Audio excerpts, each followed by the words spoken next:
پوچھتے ہیں کیا عورتیں تراویح 4 رکعت پڑھ سکتی ہیں؟ بسم اللہ الرحمن الرحیم نحمدہ ونصلی ونسلم علی رسولہ الکریم اما بعد۔ خواتین اسی ترتیب پہ تراویح پڑھیں جس ترتیب پہ مرد پڑھتے ہیں، وہ اپنے گھر کے اندر پڑھیں، یہ بہت بہتر ہے۔ 4 پڑھیں گے نماز ہو تو جائے گی، لیکن 2 پڑھنا زیادہ بہتر ہے۔ ایک بھائی کا سوال ہے، سنا ہے روزہ عشاء کی اذان کے بعد افطار کرنا ہے کیونکہ آیت میں لیل کا لفظ آیا ہے۔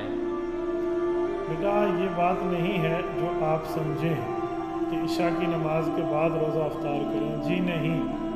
قرآن کریم میں ثم اتم الصیام الی اللیل، الی اللیل ہے، فی اللیل نہیں ہے، ان دا نائٹ نہیں ہے، آن دا نائٹ ہے۔ ان the night on the night فرق ہوتا ہے بیٹا۔ الی اللیل کسے کہتے ہیں، فی اللیل کسے کہتے ہیں؟